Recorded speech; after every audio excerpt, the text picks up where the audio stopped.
we go.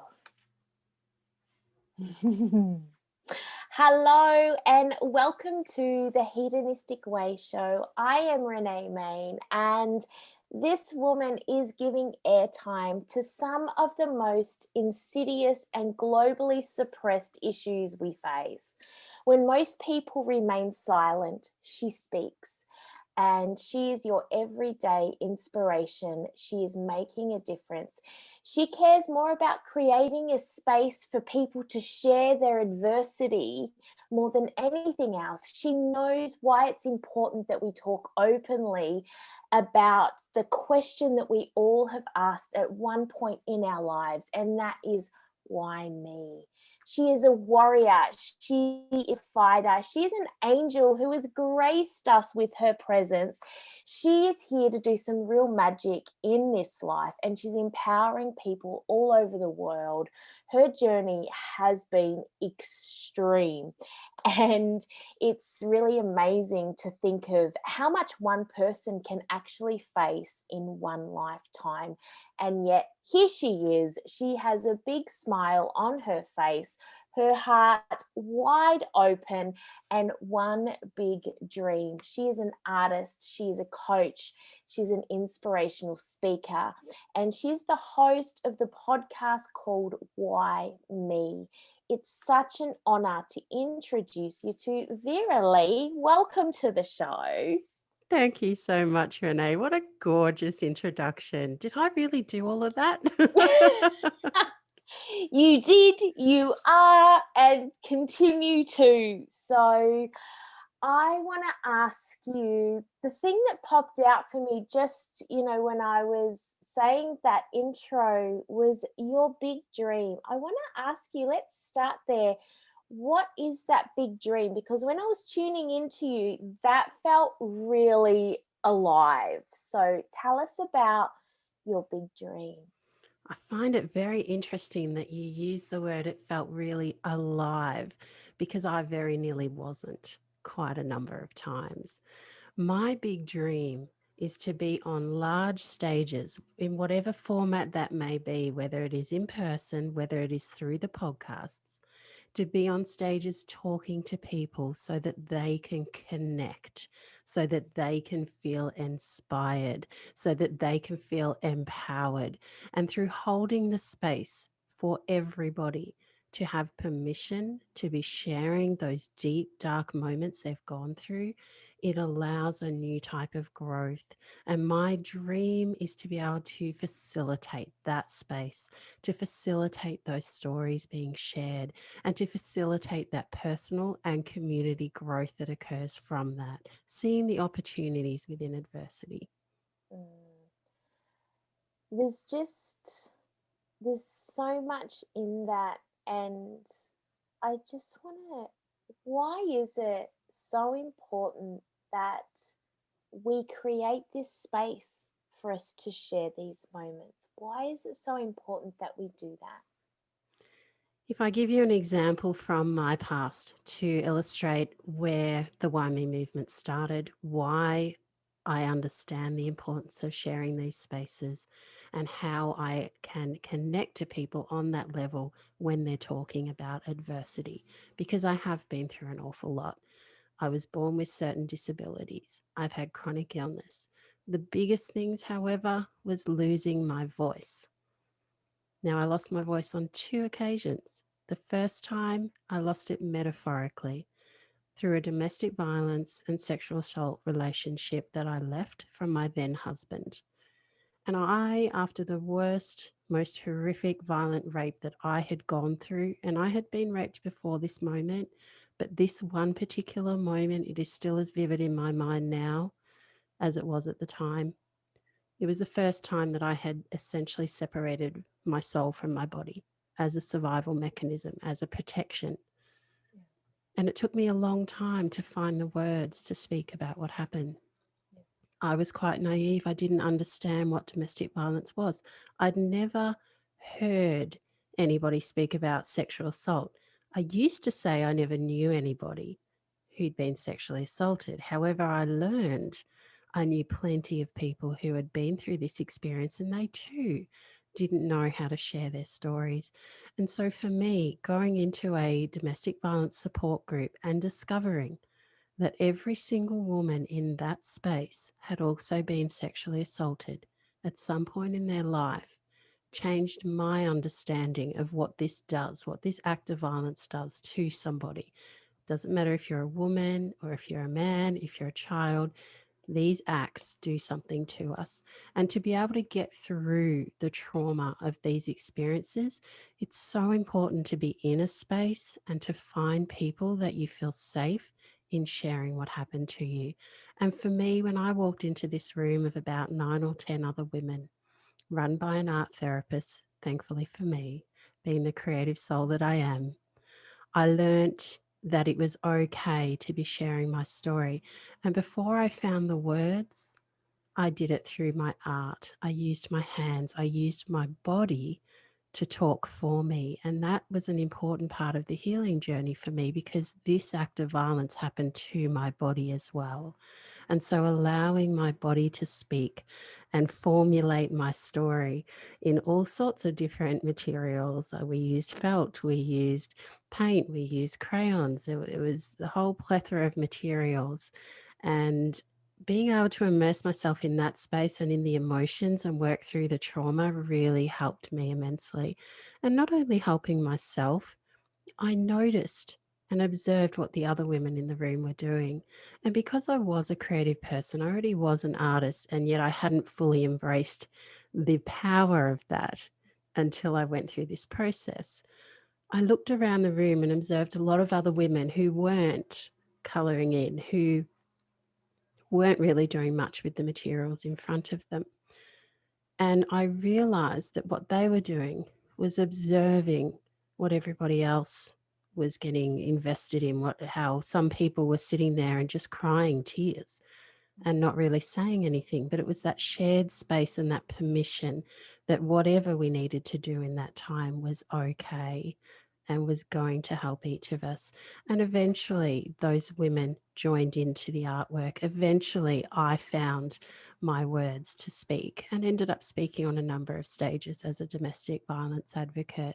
So it was a really, really interesting process, and one for me that, which is why I agreed to come on your show, because hedonism can be viewed as lots of different things. And to me, the pleasure of simple things in life is so important. And when you've had so much stripped in your soul there from trauma, and you've had to keep peeling off layer upon layer upon layer of what you thought you were, who you thought you were, to really get down to the who am I right now?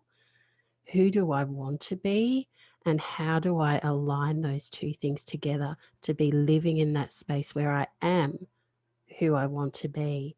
And for me, the physicality of working with materials allowed me the pleasure, allowed me to get in touch with my body, to get in touch with my soul, and to really understand who I was in that space. I That's hope that so answers your beautiful. It question. does, absolutely.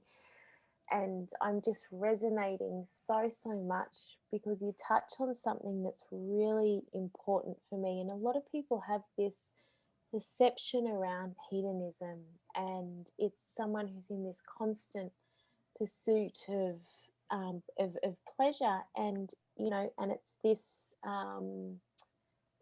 kind of constant craving of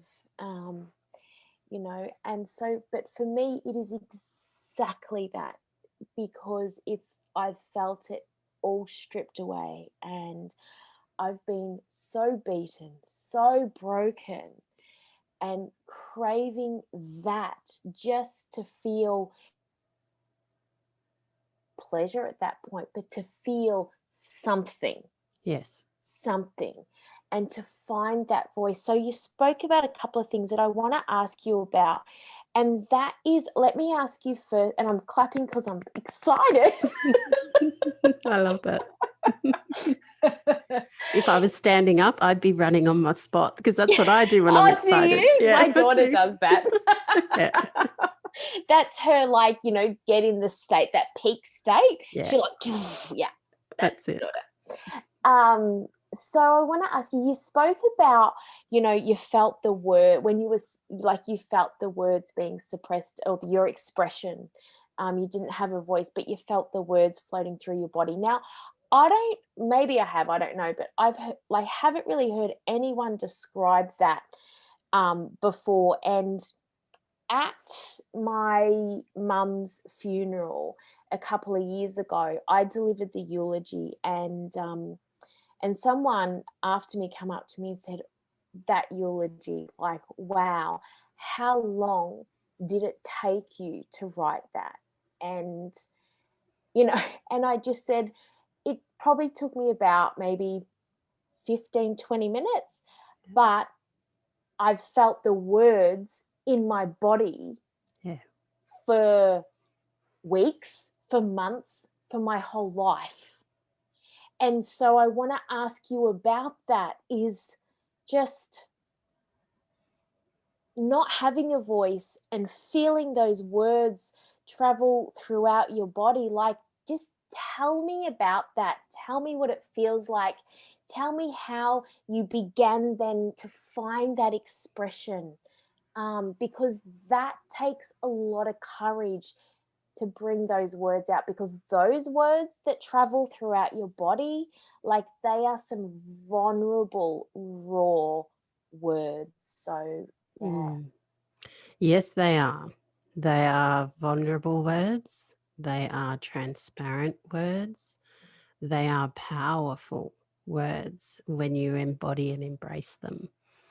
And the process into allowing them to flow, shall we say, rather than being suppressed. And I find it is no surprise looking back on my life that it's my vocal cords, it's my vocal cord dysfunction that is the thing that nearly had me not be here so many times, because I literally was suppressing those words.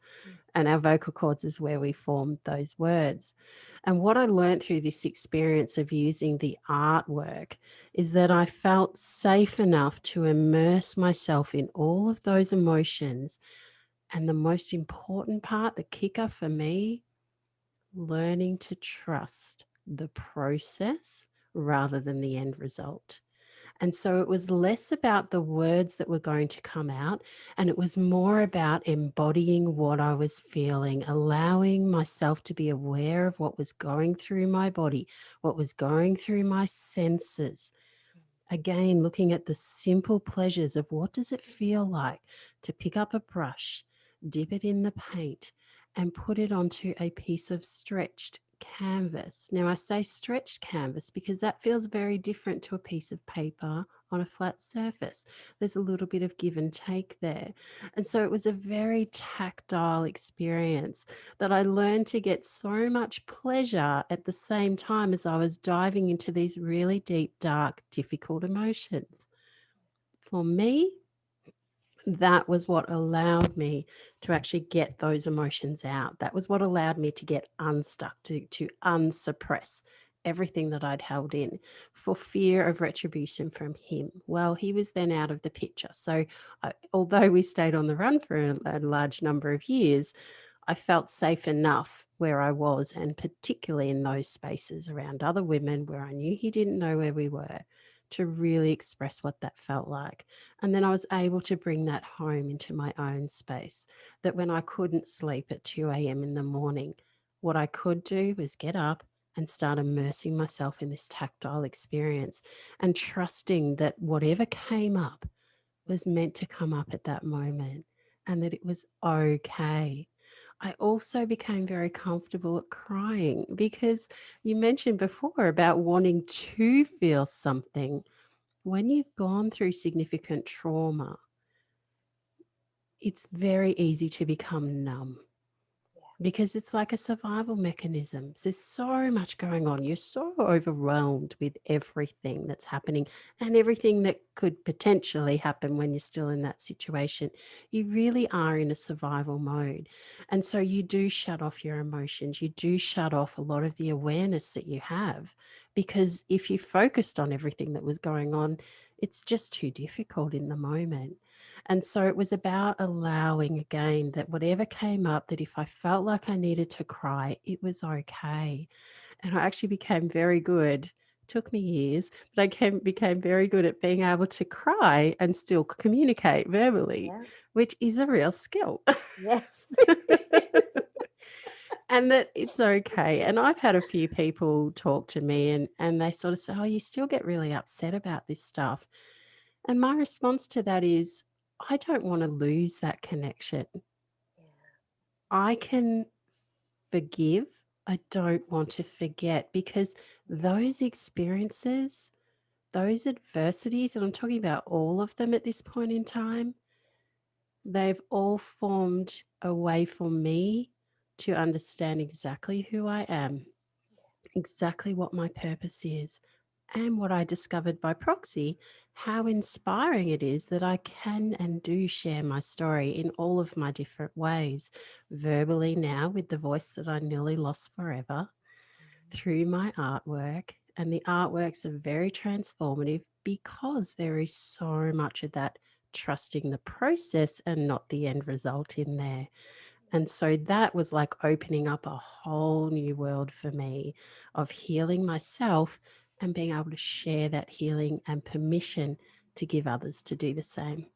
Yeah, absolutely. I really, like I'm just witnessing you and honoring that and you and your journey so much because just yes, like so much yes to that because here's the thing is so many people will say, like in terms of personal development, and, it's change your story, change your story. It's just a story, just release it, forget about it. And for me, like, they say change your story. For me, a story is, it represents an illusion or a fairy tale. And that is a very real experience Yeah. that whatever it is in your life, it's very real. And someone's telling you to forget it, like, fuck that. Like, I Totally. think that is the biggest load of bollocks. And I find it dishonoring to Mm. be so dismissive of someone's journey because I, like you, absolute forgiveness and deep trust. And we can sit here in or stand here in sovereignty and say that now. But, you know, yeah, it's just it's something that you don't hear a lot of people say, and Yeah. especially when two words of "why me?" Mm. Yes. Why me? I've asked that question, why me, many times. Yeah. When I spoke about that one moment, that one brutal rape, I Mm, spent 3 days lying in bed crying, unable to speak, saying mm, inside my head, why me? Why the fuck yeah, did this happen to me? yeah, I'm a good person. yeah, I didn't deserve this. yeah, This happened by the man that's supposed to love me, yeah, you know. And yet, the last time I asked why me was the second time I lost my voice. And that was when I had a life saving treatment to paralyze one of my vocal cords, to keep my airway open, to keep me alive. And within 24 hours of having that procedure, my throat had swollen up so much and my asthma had flared up so much at the same time that I was half an hour away from the nearest hospital on the way home because we live in a little rural town. And my dad was speeding to try and get to the hospital because we both knew this was different. You know, I had survived death a number of times, but this one was different. This was, I could feel my body starting to shut down. yeah, And my airway was so closed off, I couldn't force that air in and out anymore. And I was exhausted. And when I went into that coma, that was a decision that was made with me. mm, And yet it was an absolute last resort because of the state that my body was in at that time and the size that I'd become and a yeah, whole heap of other comorbidities.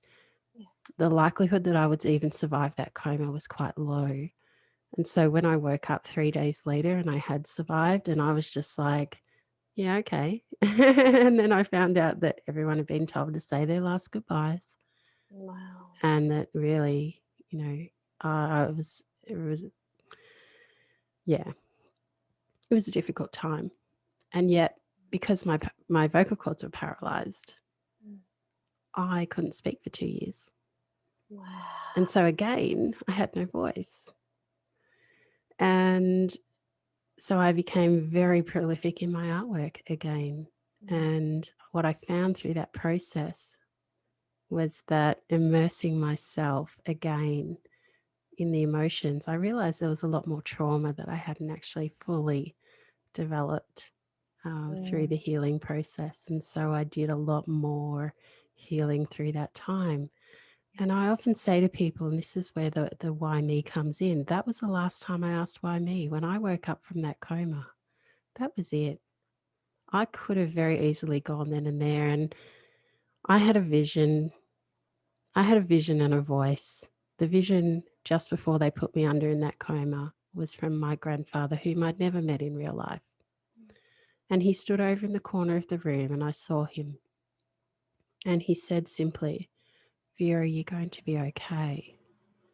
Now, up until that point, if you can imagine feeling your body systematically shutting down, you've already gone way past any reserve that you possibly had. You know this is the end of the line.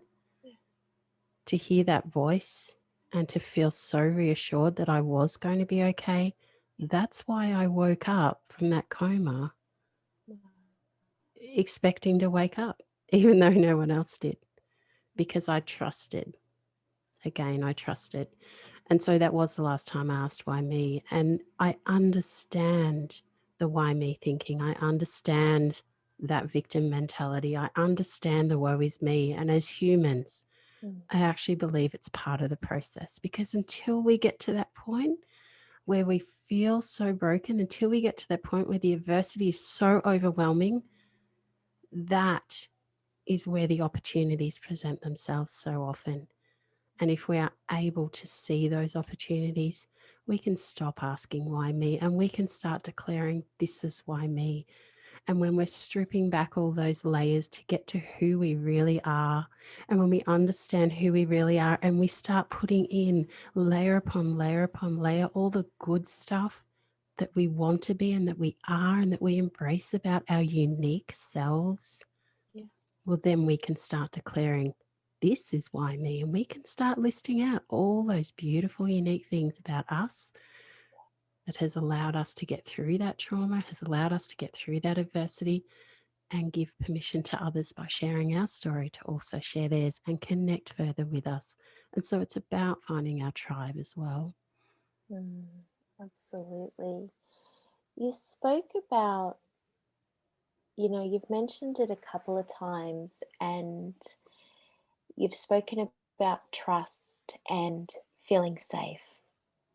I think these are two probably, two underrated things that we can feel, but yet are vital in our healing journey, Mm. in that self-discovery.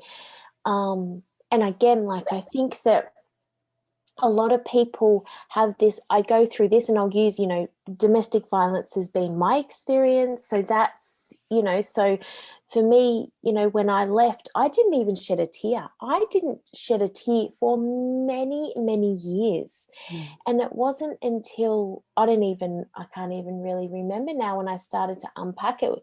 It was probably really when I started blogging, which was probably about 15 years ago. And, so then it's going, okay, but I could start to unpack it because I was safe. Yeah.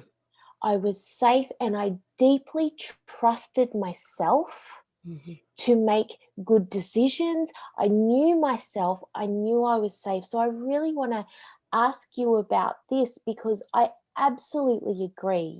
It's people, so many people have good intentions to say, I really want to help domestic violence, domestic violence, like family violence, like the women, the kids, I want to help these women. And, in domestic violence situations, there is a part of me that goes, the healing journey begins down the track. Yes, it does. So I'd love to hear your thoughts around, and we're not, not just domestic violence, but sexual abuse and sexual assault, like, all that. I would love to hear your thoughts on that. Mm. Yeah, look, there's a lot in there, and I'll try and address as much of that as I can. And I'd also like to point out while you were talking then, I was taken back to when you were talking about giving your mother's eulogy Mm, and the importance of that space and the importance of time with healing and trust. yeah, When you do get to a point where you trust yourself, that's when the words come, yeah, because you've given yourself that permission and you trust that whatever comes out is going to be what needs to come out. And so that's a vital part of the healing journey. And that does not happen when you immediately leave a traumatic situation. So I was given a timeline because I think everybody who goes through trauma and is connected in, because we do need support in going through this. This is not something you can do on your own, not fully. And so when you are connected into other people, quite often we're going to ask that question, how long is this going to take me to get better?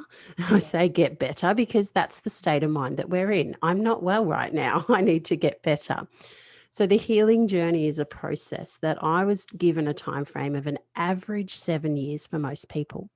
For me, it was much longer. It took more like 15, 16 mm, years for me to really get to the point where I'm at now, where those two things align: who I want to be, who I am, are the one and the same person now. It mm, took a long time to get there. It took a lot of effort to get there, and it took a lot of trust. And we're talking about trust in other people that are around you to support you. yeah, But the biggest thing is that trust in yourself.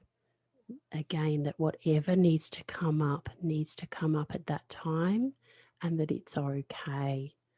No matter how ugly it feels, if it wants to come out, let it come out, as long as you're in that safe space, so that when it does come out, you're not going to feel worried about being destructive to something. And this is where this felting process was particularly important for myself and a number of the other women that were in this particular group. Because when you get felt, we take pure wool, and I didn't know any of this before this group. So you take pure wool and you mix it up with soapy water, and then you bash it and throw it and move it and do all sorts of things. So really physical activity. I mean, some of us were throwing this felt at the wall, some of us were throwing it down, we were pounding it and rolling it and doing all these different things. So it was a very physical and, I suppose, aggressive process. And so that was a creative, constructive way to get those emotions to come out. And again, it was important for the body to be processing these emotions. This is not just a mind thing. It's not just an emotion thing. It's not just a body thing. It's everything. It's all those different elements. And the other thing that I learned with the felt process, not only that it's okay to be using these ways of getting out these emotions that we've been told are ugly, we've been told don't be angry. Anger has its place. Anger is as much of an important part of the process as all the different stages yeah, that we go through in that healing. With felt, going through this process and rolling and pounding, what you lay out so beautifully to be your end product doesn't end up in that end product. It doesn't matter how much you try. It's going to look very different to what you wanted it to look. And so for me, that forced me more than any other type of medium that I used, mhm, it forced me to let go of the end result. And so that's why trust is so important to me and why I've embraced it, because that opened up a whole new world for me of expressing what I felt and allowing other people to do the same. yeah, absolutely, absolutely. And that's, given that so many people, and for a long time, gosh, I was so goal orientated and so vision orientated. And absolutely, like, I have this vision or I have this idea, but letting go of the end result, I think, is so, so important, because that's just another form of control, Right. right? That's And right. that's, yeah. So I want to ask you about, sorry, did you want to say something then? Well, I was just thinking when you said it's a form of control, and it also applies to ourselves Mm, physically. So when we go through trauma, and when we've been in abusive situations, and often when we've been sexually assaulted, mm, there are certain things in our body and there are certain things in our behavior that quite often end up with us putting on more weight than what we did prior to that situation, for all sorts of reasons. There's emotional eating, there's medications, there's just the hormonal changes that occur with going through trauma.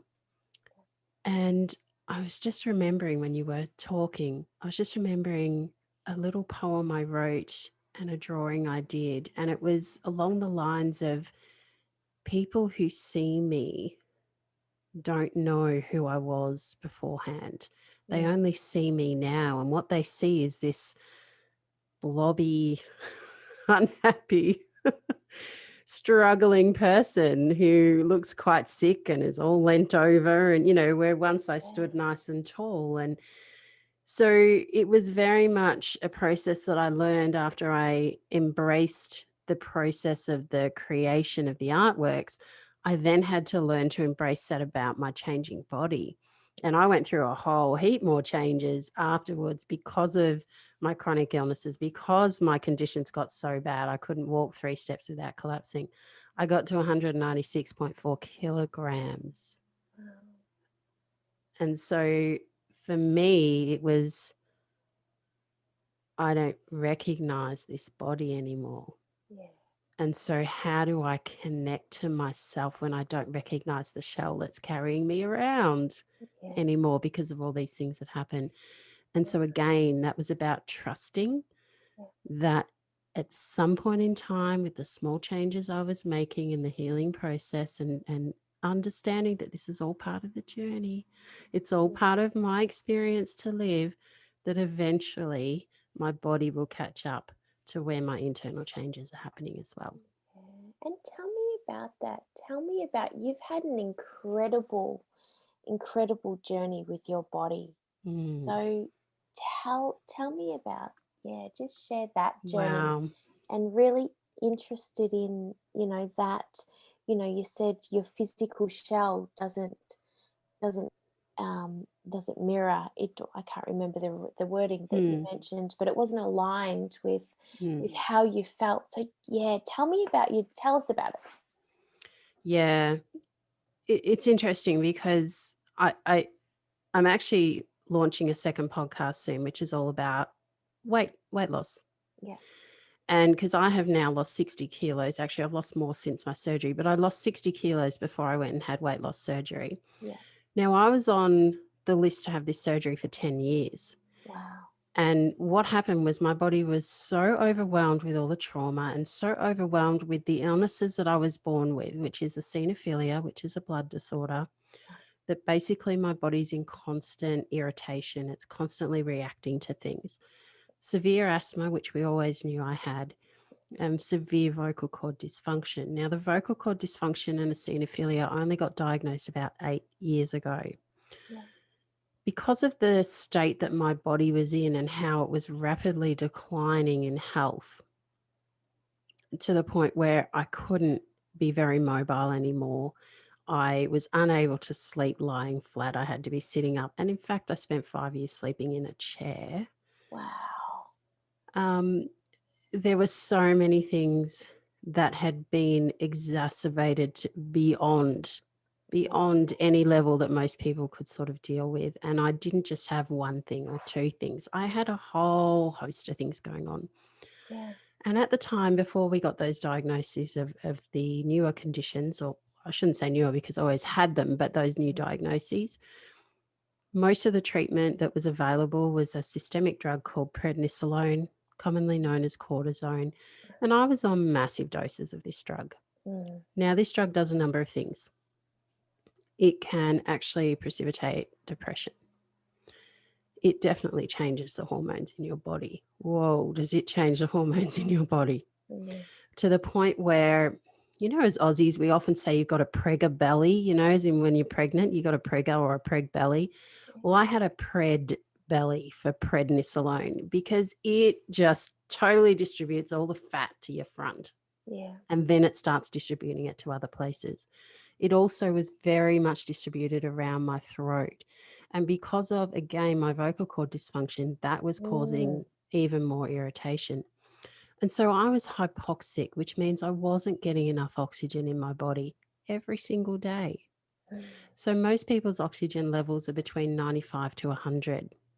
Mine were in the low 80s most of the time. Wow. And I'm really quite lucky that I didn't get brain damage because some of the times that Mm. it was that low for so long, it really is quite amazing that I didn't suffer any irreversible effects from Yeah. those situations. And so my body went through an awful lot. And because of that high prednisolone dose, I stacked on the weight, Mm. like stacked it on. And so, yeah, I ended up 196 kilos, which is massive. So I've lost a third of that. Yeah. And then I still went and had weight loss surgery Yeah. because so much has happened to my poor body. Mm. And as I said, that this vessel that is my body, I've never felt aligned with it. I've never felt that it was truly me. I've Mm. never felt comfortable in this fat shell that I'd become. And yet I had to accept that that was where I was. Mm. And again, this comes back into trusting the process. It also comes back into loving yourself wherever you are in the journey.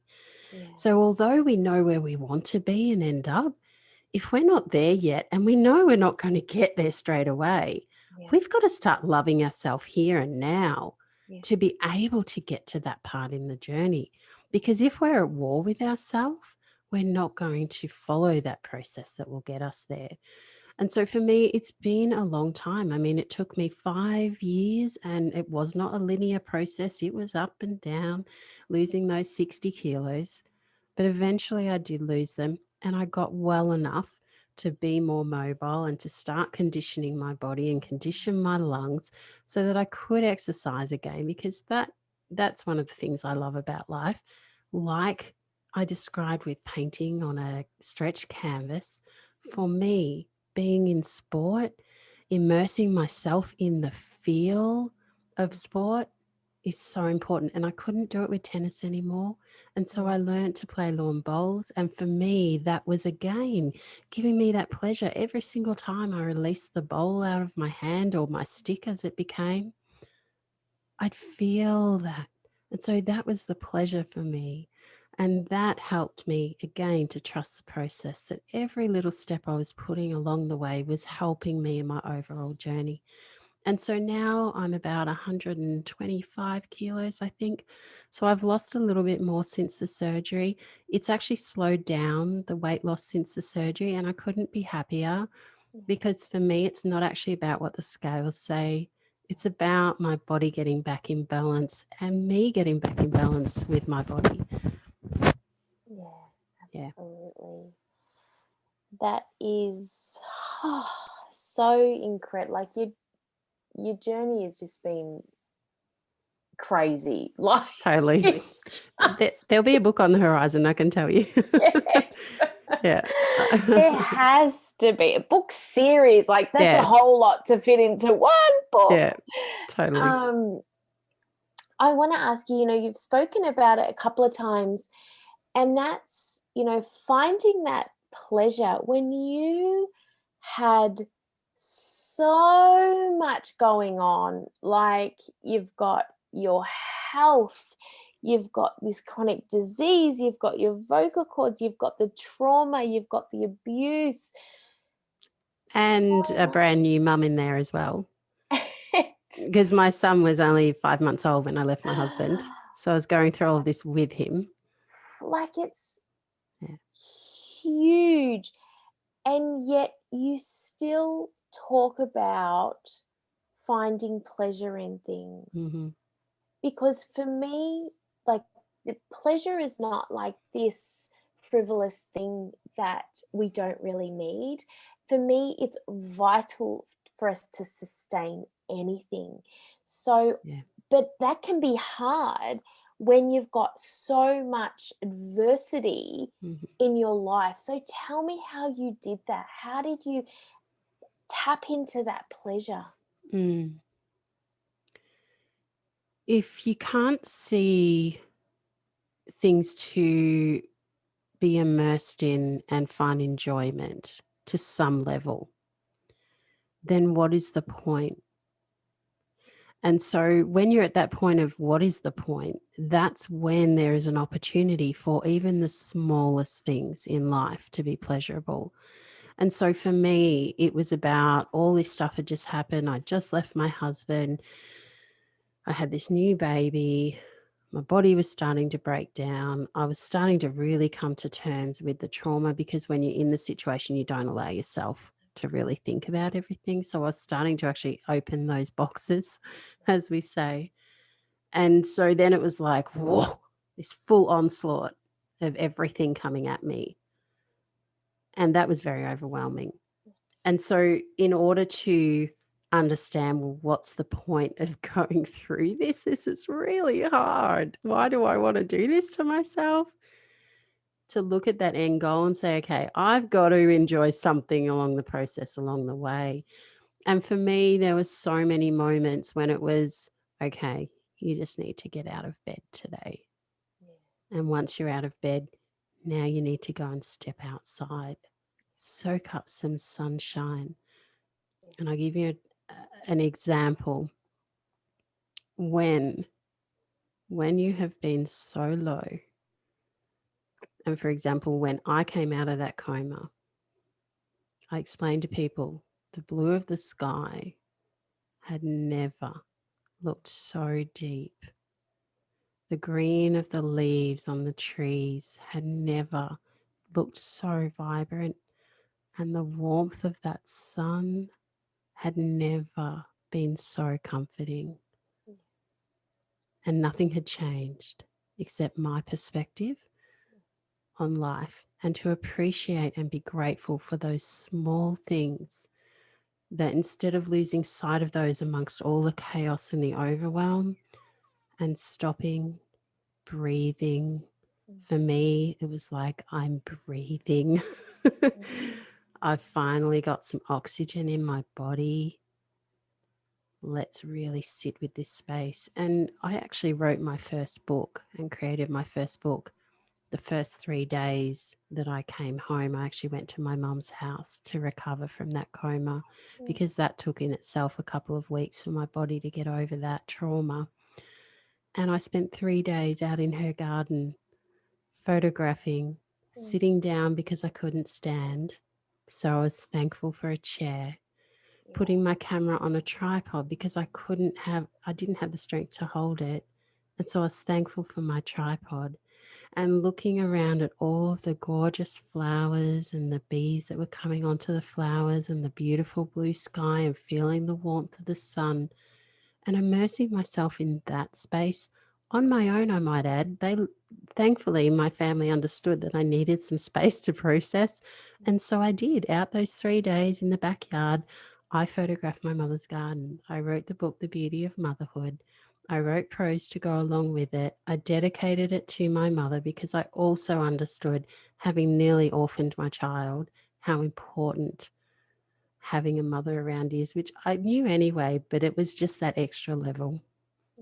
So being grateful for those small things and being able to get pleasure out of the small things in life, once you get a taste at that level, there is so much opportunity in every day. Every day I wake up, I'm thankful I'm here. Every day I open my eyes, I'm thankful I'm breathing. Even every time I'm stuck in a hospital fighting for my life and I can't move my little finger that far, I'm thankful I'm breathing and I'm still here. My mind still works. I'm thankful for that. I can still be writing those books in my head. I can still be creating that artwork in my imagination, even if my body isn't complying right now. Yeah, absolutely. I'm hearing it, and just there's so many things that's just kind of coming up for me. And, it really comes down, I think every, every challenging time in my life is, and, you spoke about it, you spoke to it just now, is it really teaches you to just be in the moment. And I say in my arena all the time, like, to melt into the moment, to make love to the moment, and just allow yourself to, like, just give yourself over to it. And that's what I found, that every single tough time in our lives, you can't think about tomorrow or 5 years or 10, whatever it is so in the moment. And Yeah. that's what it always teaches me or reminds me of every time. Um, and then I kind of feel and think about, like, what about, like, the people who are just, like, doing their thing in life and don't really get swept up in any current? Do you feel like you have to go through adversity to be able to appreciate and melt into this presence? Really good question. I think it depends on what you define as adversity. Mm, So for me, I think adversity is anything that's really challenging to go through for you. Now, the spectrum of what that could be is infinite. mm, And even with the same person, a situation that happens, even exactly the same situation at different parts in your lives or different times in your life, yeah, is going to feel different to deal with because of where you are in your yeah, growth and where you are in your journey. yeah, And so I think that everybody has gone through some sort of challenging experience in their life. And it's not about comparing the level of adversity, it's about honoring those challenges that you've gotten through and how that provides the opportunity for you. yeah, absolutely. And it And doesn't need to be any severe trauma. Yeah, it's right, just recognizing. yeah, and I really love what you just said then, is, and they're not words that you hear very often, is to honor the challenges. Mm, Like, I think they're three words that we need to hear more of. mm, And you spoke to it earlier, and I'm circling back a little bit, because I feel it's so important. Is, you spoke about it's okay to be angry, mhm. and it's okay to get ugly and to get messy and express it. However, because we're taught that, we can, don't get too emotional, or don't get angry, don't get upset, don't show them that they've affected you, and all of these things that we're conditioned to just be these mannequins of, that show no emotion. And yet it's just not realistic, and it's ugly. I think, especially as women, it's, you, like, don't you dare be ugly, for a moment. Yeah. And I would like to ask you, is in that moment when you went through that process, and it was aggressive and it was physical, and because you were getting it out of your body. And just a side note, because I think that that's how we get in such a, that's how violence and abuse is so rife today, is because we're not teaching people how to deal with anger and Mhm. emotion. But I don't know about you, when you're with women who have gone through this epic journey, and they are allowing themselves to get ugly, the first time I really was in that environment, like, I've never seen anything so beautiful Mhm. in my life. Like, I found it sexy, I found it just glorious. And it was the first time where I went, huh, ugly is friggin' epic. Like, Yeah. Yeah. so tell me about your experience with that, because I would love to just be able to encourage everybody to give themselves permission to actually go into that wild. Mm.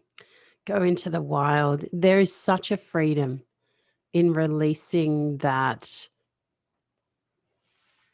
spirit from inside you, because especially when it's been squashed Mm, from society, from the perpetrators, from the situation, from the expectations of other people, of how we perceive sometimes what they expect, and sometimes they'll tell us exactly what they expect of us. yeah, We still have a choice. Am I going to stay oppressed, or am I going to speak my truth? And when you speak your truth in whatever form that may be, a tribal war cry, a piece of artwork that is beautiful, made from the most ugly emotions and trauma and everything that you can think of, and you have this beauty at the end of it, mm, that's what it's about. It's about allowing. And again, I use the word giving permission a lot, yeah, because you need to give yourself the permission to yeah, truly be yourself. yeah, And it's an interesting situation, because when you're in a group like that and you're around a lot of women that have suffered abuse, mm, quite often loud voices and shouting is difficult, because it can create that sense of insecurity. It can mm, create, I'm not safe here because the last time I was yelled yeah, at by. yeah, And so it's about really making clear to everybody that if yelling is going to occur in this space, this is not directed at you. yes, This is your space to be able to let out yeah, that screaming if it needs to come out, to let out that emotion. And what you find is that the space itself, oh, it is so electric. You can feel the energy. It is so, we're both going like this right now, because it is so tangible. it is. And that is where, once you participate in that, once you make the choice, I'm going to do this, I'm going to let myself go. I'm going to, again, I keep talking about stripping back layers. I'm going to strip off those layers of culture, of expectation, of everything that everyone's told me. I'm going to be me. Yeah, It's an amazing experience. And for me, this is why the artwork process means so much to me, because every piece I create starts as a photograph, mm, and I strip it back. I take everything out. I only leave light, shadow, and basic form and pattern.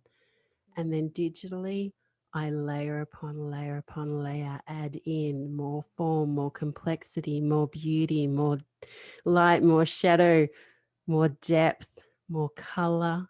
Some of my pieces stay black and white, but a lot of them have color. And it's all based around that process of getting to the core of who we are, getting to that point where we can give ourselves permission to be who we are, truly uniquely us, to embrace that process and trust it, and know that whatever comes out, a little bit like your words, it didn't take you long to write your eulogy, because you took everything that embodied you and you just allowed it to flow. And this is the permission side of it. If you open that gate and allow it to flow, whatever needs to come out will. And you can make beauty out of so much ugliness that would have stayed ugly had you not given yourself that permission to let it out. and that's yes, like just Jama, because it stays ugly Mm, unless you give it the permission to come out. Like that yeah, is so so true. Like that is everything right yeah, there. yeah. Talking about anger specifically, it was a journey that probably was the hardest stage for me to go through. Mm, And I did a series, a 5-piece series called The Stages of Grief. mm, And I did a piece on denial.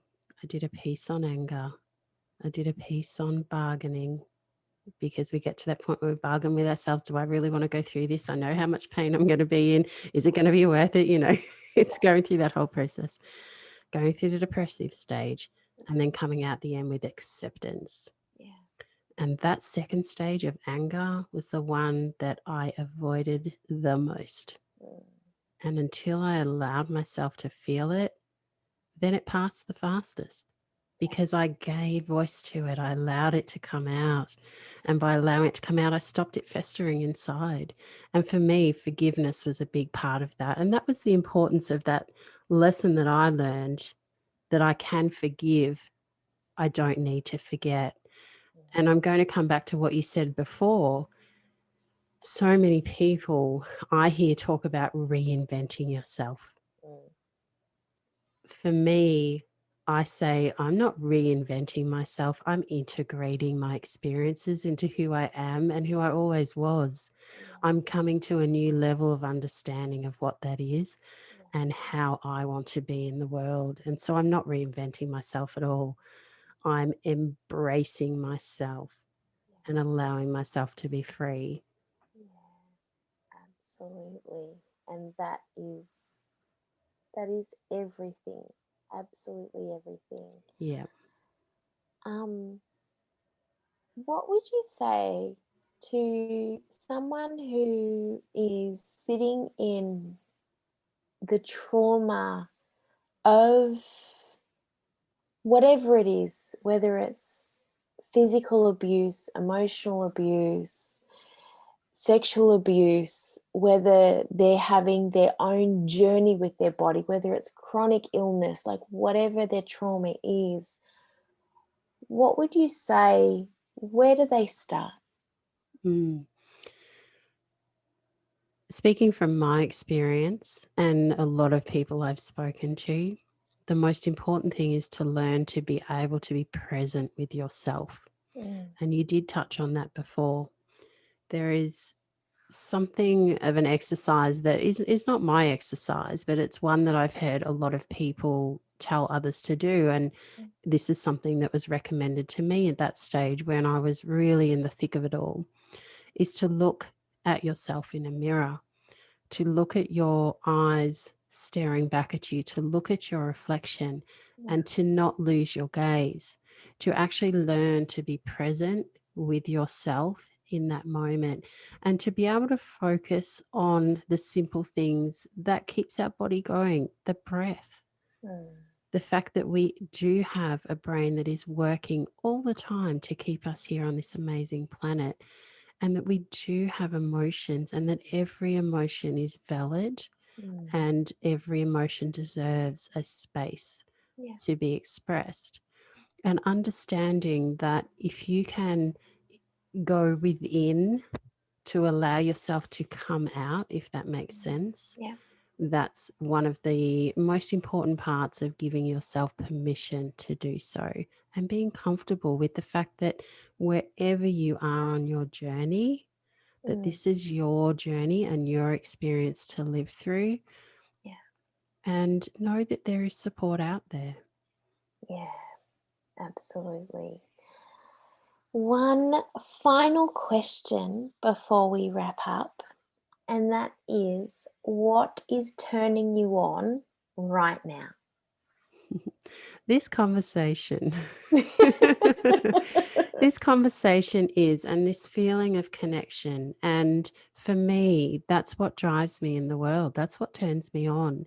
And again, as a person, as a woman, having gone through this abuse, having gone through this trauma, what I discovered was that to be fully connected to who I am and to be aligning who I want to be with who I am, Yeah, the energy that now I feel every single day is incredible.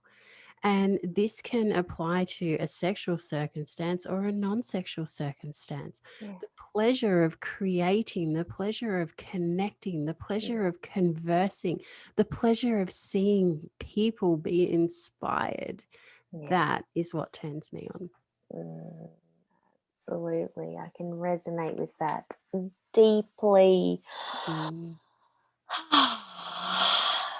Vera-Lee, thank you so much for being on the show tonight. It has been, I was looking forward to it. I was just like, oh, I knew it was going to be really juicy and delicious. So thank you so much for being on the show. And not only that, just thank you for doing this work and thank you for continuing to just create the space for voices to be heard and to amplify the voices of others and holding that space. So thank you for all the work that you do in the world, because it is absolutely, it is a gift. So thank you so much. You are welcome. And I would also like to thank you. I feel very honored to have been asked to come on your show. And I understand, and I know that you understand. And these conversations that we are both having with many people are so important. So thank you.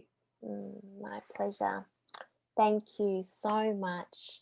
Thank you to everybody who has tuned in, and I will put all of Vera-Lee's details in the show notes so you can hook up with her and continue to follow her journey and hear all of her story and everybody else's story on her podcast, which is called Why Me. So thank you, everybody, and I'll see you really soon. Bye.